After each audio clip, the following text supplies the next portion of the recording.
na po ako facing the Pulilan Islands. Ito na yung pinakadulong part ng Pilipinas. Kayo makakalam na magaganap sa huling panahon.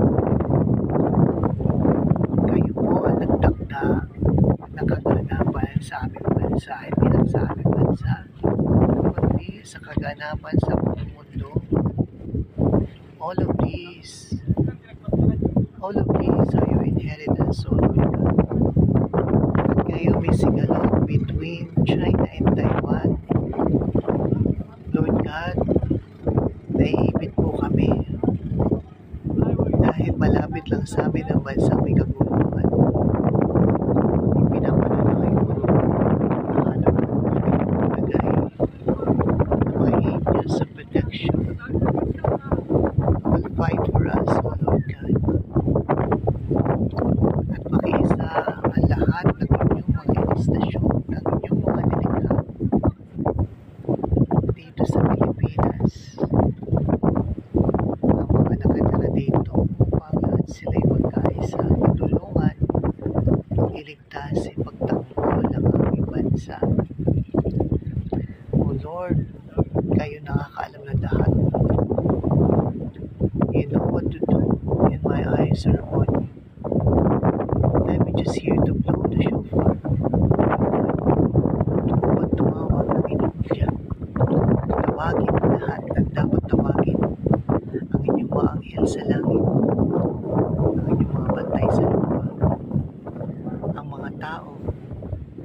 Ang lahat ng inyong mga nilikha. Dahil kayo ang Diyos at wala ng iba. So in your loving kindness, O Lord, I'm just going to pray na mga dapat maganap dito sa aming bansa.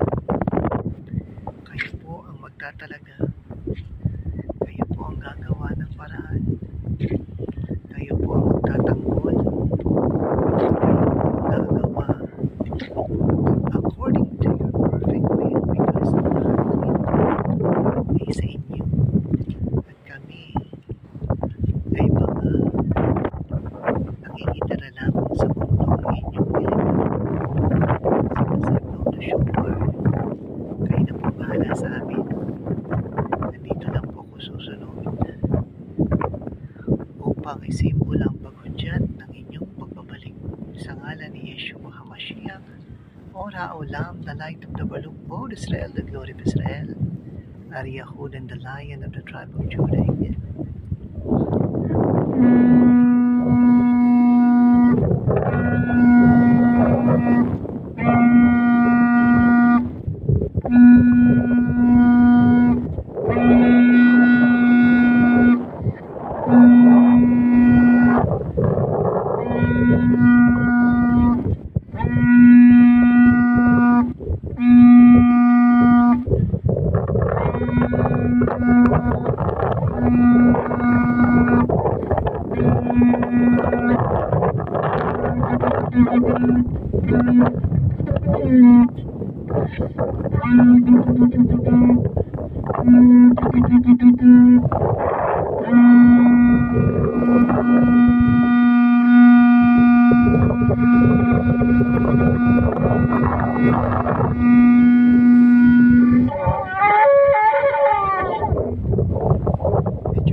Here in the Philippines, as it is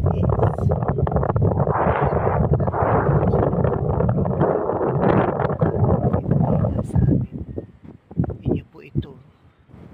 Ito po ang inyong mana sa Southeast Asia. At kayo na ang magliligtas, magtatanggol sa inyong mga mana, O Lord.